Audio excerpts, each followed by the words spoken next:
All right, so Last Dance, which became by far the most successful thing you were involved with and one of the most successful sports documentaries of all time and probably one of the most successful documentaries of all time, was not an enjoyable experience, capped off with the fact that COVID happened right as you were trying to finish it, and you were trying to finish the last couple episodes in isolation from your crew, and people are in different parts, and you're just trying to get shit up, and none of it is the typical documentary experience, combined with it's not the typical human experience, combined with are we all going to die? And it's like April 19th, I got to get this Last Dance thing. It seemed like a disaster for the doc, and it ended up being weirdly the best thing that ever could have happened to the doc because we had nothing to do on April 19th. Yeah, which you never could have. That's another example of like, just go with the flow. You cannot predict what's going to happen. Keep your head down and try and do good work, and hopefully the chips fall in the right place. But I look back at that experience the way that you look back at like college, where you lived in a shitty place and it had like mice, and there were like so many days where in the moment you would have been like, God, I can't wait to get out of here. And you look back at it and you're like, man, that was such a blast. And I love those people and I miss that aspect of it. So rose-colored glass is easy to look back, especially because the doc was successful and people's careers thrive from that. And it worked out well for so many people involved. At the time, very stressful. But I get that question sometimes of like, how much harder was it? Because it was supposed to air on off nights of the finals in June of 2018. So game one was on a Thursday, episodes 1 and 2 would air on Friday, and so on. Throughout the finals, they were going to checkerboard them with the finals. It always would have done a big number because it's Michael Jordan. 2020, not 2018. Oh, I'm sorry. 2020. Yeah. Although first they said it was coming in 2018 and 2019 and 2020. Finally, it was coming for 4 years. Yes. So, or 24, depending on how you look at it. So the fact that we had a deadline that was like, all right, it has to air, because the deadline had been pushed so many times, and so many people who were very powerful involved were like, all right, you know what? You don't want to do it our way? We're not doing it. And it got pushed and pushed and pushed. Finally, now they publicized April 19th, this is coming. That was a relief for us, because you can't give me notes on April 20th on episodes 1 and 2 anymore. We're done. They aired. You can't give me notes. Anything beyond like April 17th, you can't give me notes because we can't do them in time. So now we knew, I use the example, like if I told you sprint as fast as you can, and I didn't tell you when to stop, that really fucks with your mind, because you're like, I'm going as hard as I can. But if I say sprint down to that telephone pole as fast as you can do that all day, because you have an end goal in mind. When you don't have the end in mind, and we had 4 entities who were used to getting their way, billion-dollar entities in the Jordan brand, ESPN, the NBA, and Netflix. Right. And the Jordan brand is the hardest one to deal with because they're trying to protect their guy. Right. Way less of that than I anticipated. I thought that was going to be by far the hardest part of the doc. And the only time we ever got pushback that I had to take something out was there was a clip of Scottie in the locker room, in the training room with Michael and I think Ron Harper saying, and this was part of that like 400 hours of behind the scenes footage in the 98 season. He was saying something to the effect that when they win the championship, he's going to take a cattle prod and stick it up Jerry Krause's ass and give him a heart attack. And everyone laughed. And they were like, whoa, you got to take that out. And it was to the point where I followed poor Dion Kokoros, who was a great guy and a big executive at the NBA. I followed him to his train station at Grand Central, to his train, like the actual, like when he's getting on the train, and like pulled him off the train and said, dude, you got to let me put it on. Because I was trying to show people all of the hazing that this poor guy endured. And the way that audiences took it when it came out was, oh, he's shitting on Jerry Krause and making Michael the hero. That was never my intent. My intent was to show what this guy went through to keep that team together. But that was the only time. And it was Michael's people who led the charge, saying, you can't do that. He's got a wife who's alive, and it's enough. We get it. They hazed him. They bullied him.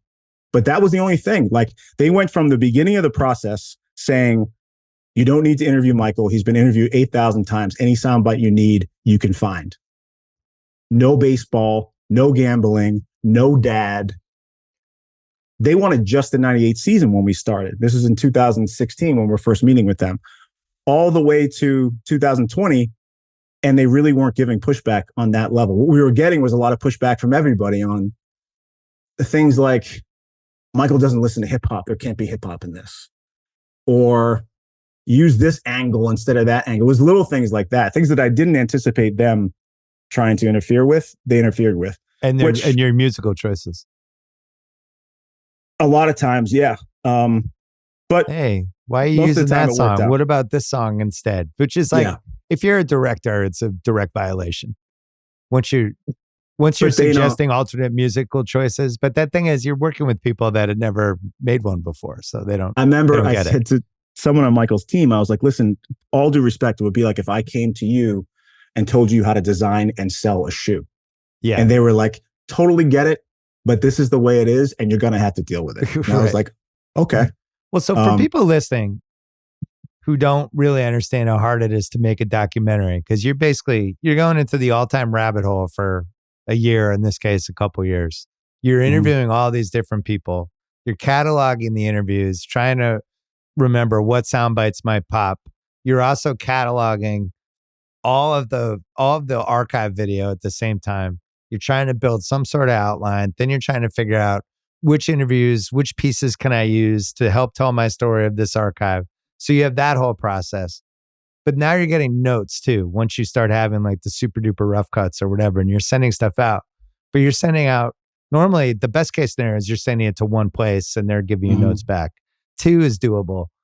You're getting notes back from Netflix, ESPN, your production team, and then MJ's team. You're getting 4 different sets of notes that just come and the NBA. Oh, in the NBA, there's 5. So the NBA is at the front of the line. All sending you like bullet point notes of like, do this, we don't like this, have you considered this? And now you have to harness all these different notes from all these different places, which is the kind of thing that can drive somebody crazy. And it did. Ask my then girlfriend, now wife. Like I was tearing my hair out because there was so many things going on internally. It would be hard enough to do this without the notes. We had 5 edit rooms going at all times, cranking on 5 different parts of the doc. So you go in on Tuesday morning and sit with the editor for the beginning of episode 2, and then you go into the next room and we'll work on the middle of episode 6, and then you go into the next room and you work on the end of episode 1. Put it this way, it took us 2 years, it took us a year and a half to finish episode 1, and it took us 12 days to do episode 10. That's how compressed that timeline was at the end, because everyone had the time. It was like, okay, you're never going to get, especially from those 4 entities, you're never going to get no notes. It's never going to be done. So if it was going to air in a year, it'd be like, yeah, by March, we were getting 30 pages of notes, single spaced total from these 4 entities. And on page 9, it would say too much Rodman. And on page 26, it would say more Rodman. Right. So we actually, John Dahl, God bless him, came in from ESPN, and he was like the notes whisperer. Like he had to be the guy who like vetted everything and made notes conciliary. Yeah. Document that at least made sense, because you literally can't do more and less of the same thing. The other thing about you, one reason we like each other is we both run a little hot every once in a while. And I was watching this from afar because I was involved, and you were telling me some of the stuff, and I was like, oh my God, I'm just going to be reading the New York Post headline one day. It was like, sports documentary director strangles so-and-so. This is going to go bad. I'm not proud of some of those meetings, but I was at my wit's end, man. Like on top of that, everyone, not just me, everyone's dealing with, especially in New York, you hear sirens all day long there's people dying in them outside. But if you look back, if you go to those like Jalen and Jacoby recaps that we did, you can tell how bad that week was by the condition of my voice, which I lost screaming on the phone a couple of times. Everybody was just like at their wit's end with that thing. So what do you remember all these years later about just being in a room with MJ trying to interview him a couple of times? Because is that something you could have done 10 years earlier in your career, or did you need the the reservoir of experience to even handle somebody like that who's so famous and who's so smart about how to control a room. Yeah, I don't think I could have sat there in the chair and it wouldn't have been nearly as effective an interview. I had experience with more people of high stature at that point and more experience with nerves and butterflies, but still, there's no one who's going to eclipse him. Yeah. Obama, Clinton, Magic, no matter who, Larry Bird being from Boston, Jordan's a different beast when he walks in the room. It's like he radiates fame. I try to write about this in my basketball book. Like there's just something different about it. Plus he's tall and it's just, he's tall and handsome and just his seems hands famous. Are enormous. Like when he's talking to you and his finger comes out, his finger looks like it's 18 inches long. And it's not just fame. There's fame and then there's significance.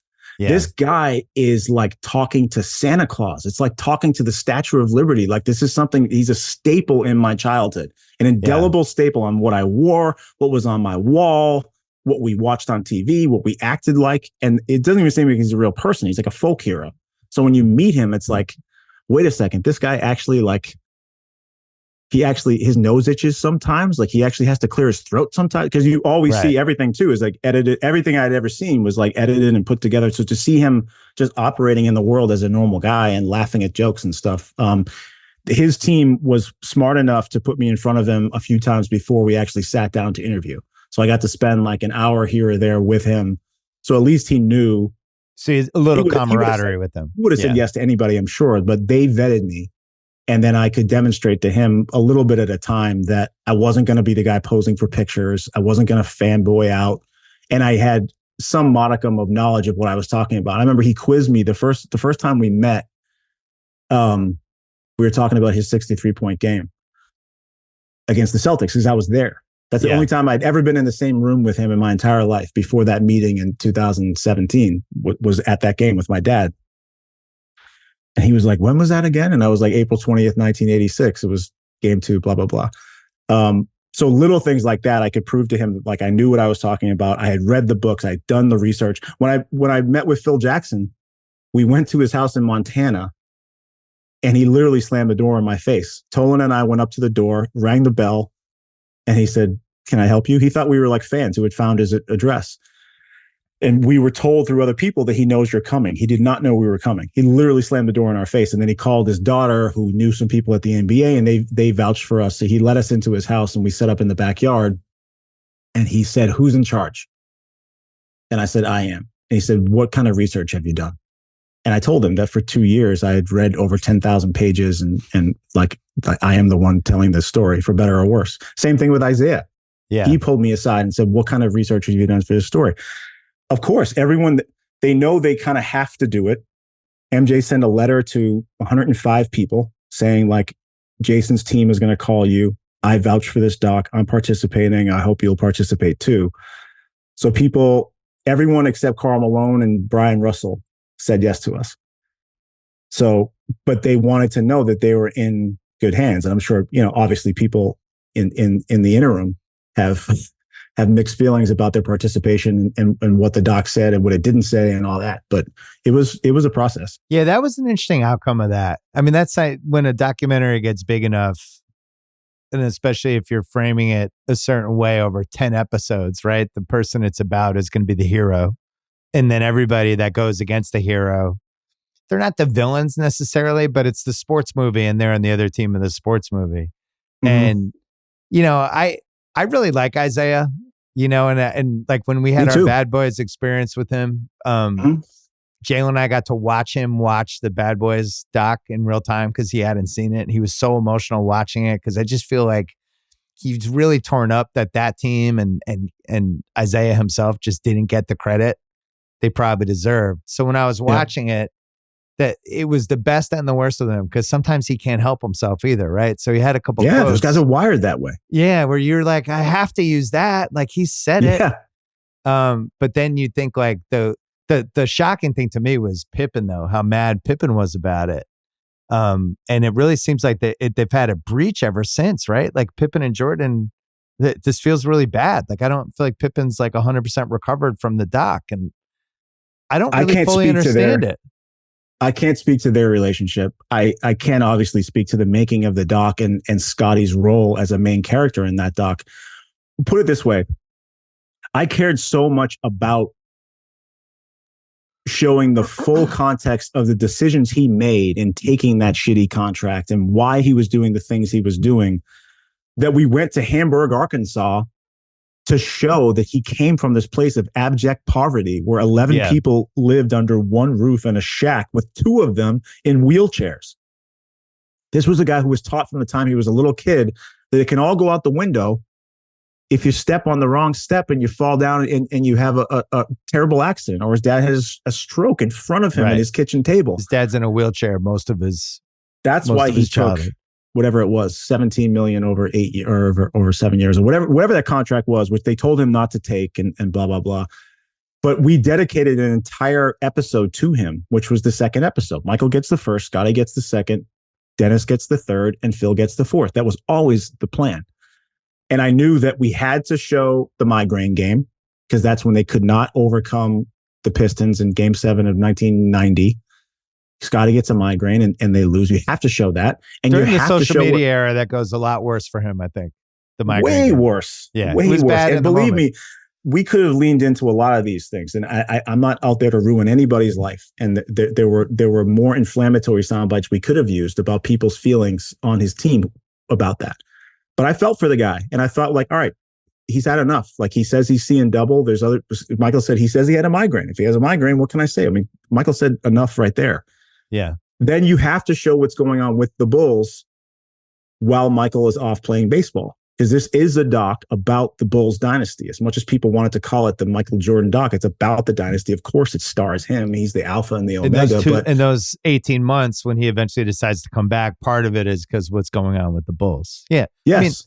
I wrote, and he had a great season when he was gone. It was awesome. And he also, what fans outside of Chicago, especially like me, remember is that he wouldn't go in when that play was called for Tony, and Tony hits the shot. And that was one of the things that Scottie's going to be remembered by.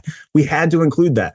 But in my mind, I'm thinking in episode 10, he's going to get his redemption because Game 6 of the 98 finals might be the grittiest, toughest non-NFL performance I've ever seen any athlete give. We all know what it feels like when you pull your back out. Almost broken. Yeah. I wrote when I did the pyramid piece about him for my basketball book, I spent a bunch of time on him not going back in that 94 game because I actually thought it was defensible. Like, I get it. Like, he took so much shit for that, but it was like they're building him up that whole year as this is your team. You've got to carry us. We don't have Michael. It's you, it's you, it's you, it's you. And when you put somebody in that state of mind, like they expect to take that last shot. We're watching with the Celtics right now with Jason Tatum. Yep. I don't think he's necessarily the best option for them in a lot of these games when it's tied with 19 seconds left, but it's his team. So they kind of have to give him the ball, whether that's the right idea or not, who knows? But with Pippen, I think he's like, wait a second, I'm not going to fucking get the last shot. Like, you just told me I was the guy for 8 months.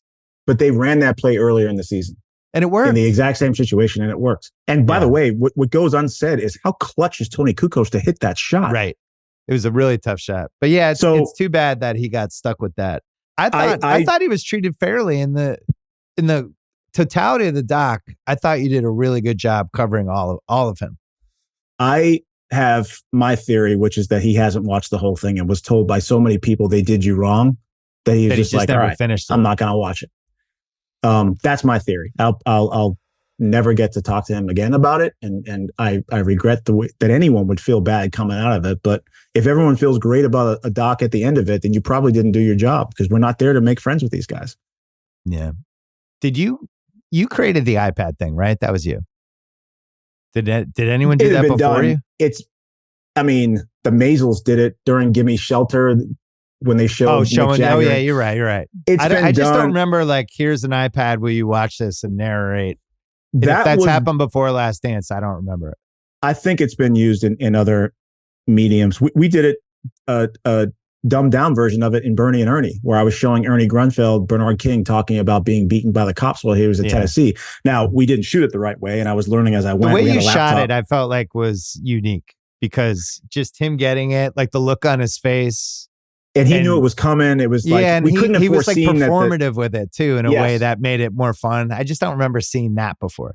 my whole thing was my philosophy going in with him was don't ask him questions in order, chronologically. Yeah.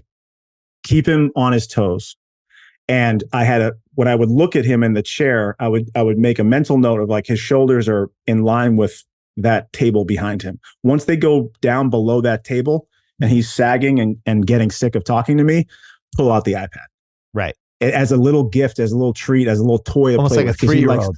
He likes nothing better than games. It's like my mom used to tell me that when they brought us to church or somewhere when we were little kids, she'd pull out like a bag of Cheerios and then 5 minutes later a Matchbox car and then 5 minutes later something else to play with. That was the reason why. And also, one of those meetings where I met with him, when I told you they set up those meetings, somehow I asked him, have you ever been thrown out of a game?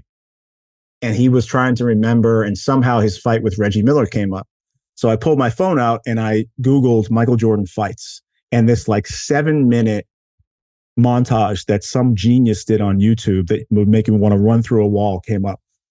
And I showed it to him and he took the phone from me and just locked in. And he's mumbling to himself like, yeah, the night before, I saw him at a bar the night before, and he told me he was giving the backstory to all these fights and all these moments. And I was like, oh my God, like this is what I need to, anytime I'm on these shoots and the first story I want to tell my friends or my brothers or you, that should be in the doc. Like that's the lesson. And I was like, all right, we have to find a way to recreate this. And also to get these people in the room, because it's not going to fire him up if I tell him Isaiah said this to me. But if I show him Isaiah saying it, his competitive fire is immediately stoked. Yeah. The second interview we did with him when we sat down, one of the first questions was, are you watching? It was during the playoffs. It was May of 2019. And I said, he said, yes. And I said, what do you miss the most? And I barely got the question out of my mouth. And he said, proving people wrong. That's what I miss the most. Proving people wrong. Like, who needs to prove anything less than Michael Jordan does? But as we know from the doc, he found a way to conjure these antagonizations from people that didn't even exist. He had to just make them up. I think Brady did a lot of the same thing. Yeah, it was so cool to watch. All those guys do. It was so cool to watch what you did with it, because I still have the DVD the NBA gave us. I'm going to say like 07, 08 of this 1998 voiced by John version. Cusack. Yeah. And it was 2 hours, but the footage was the meal ticket. And it was like, oh my God, you have this? It was a little like the Beatles doc when they had that last album. It was like, wait, this existed? It was one of those. Yeah. And to watch it all crafted the right way. Did you interview Kobe for it? I can't remember. I did. We interviewed him in July of 2019. We interviewed him the day of the ESPYs in 2019 because we interviewed him at his office. And as soon as we finished, he was going to his helicopter to take a helicopter to the Staples Center for the obviously it wasn't the day of the accident, but for the ESPYs that night. I got to watch it again. I feel like it was in that COVID blur. I've seen pieces of it because sometimes it's on the different channels, but I got to watch it start to finish. LeBron wasn't in it though. He was not. No.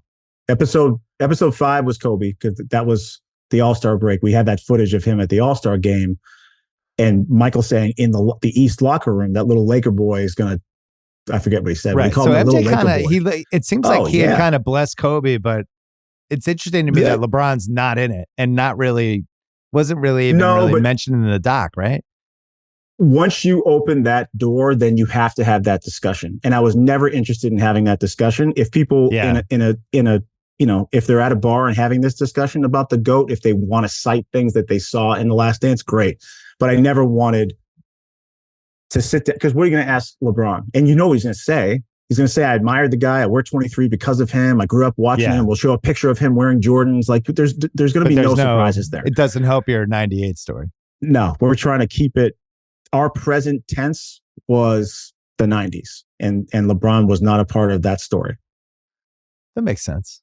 Yeah, because I think since Last Dance came out, the GOAT conversation then heats up to another level. And then I do think it affected LeBron. I think it's affected where he sees his place in it and the competition of it. And, in a weird way, it was the best possible thing that could happen for his career. It's like this new carrot that popped up We're like, oh, you think that guy's the GOAT? Because he wins the title right after The Last Dance. Because it was generational too, is that kids my nephew's age were Team LeBron and guys our age were Team MJ. And now all these kids are watching The Last Dance and like, oh, wait a second. This guy that was the amazing thing. Really, really good. Russell and I were talking about on Sunday nights because we didn't have sports to talk about. We were amazed that people under like 30 didn't know any of this. They were like, whoa, that Dennis Rodman. What a crazy guy. I'm like, yeah, it's Dennis Rodman. You didn't know this? Yeah. But what's been the response since? Because you did a lot of media when it came out, but since it came out, and then it became this thing that people point to when they're trying to, like some music, I want to do my last dance of this and that. And it's become a little bit of the lingo now. But what's it been like to watch that over the last 4 years as it's discussed that way? It's great that that's become kind of parlance for like, oh, the Pats are going to do their last dance and wait till the Warriors do their last dance and wait till LeBron does his last dance. It's, as we see, like you said, these things are cyclical. And 15 years ago, I got a call from Michael Bublé saying, can you do my version of 24/7? And it's like, what, are you going to box Harry Connick? How are we doing a 24/7 about right. Michael Bublé? What he meant was, can you go behind the scenes with me with great editors and great cinematographers and make a doc about me? So that became, then it was like our 30 for 30. Then it was our Last Dance. And now it's our Drive to Survive, And now it's like our Quarterback. These things are cyclical. And every couple of years, something comes out and through some magic, it hits and becomes part of the vernacular. Are you going to direct my Last Dance, my last year of podcasting? Are you rolling on it? So we're already rolling. This is it. 2024. I'm done. Let me know who you want me to hire to log 400 hours of you sitting in the corner of that room. Just me from different camera angles doing a podcast.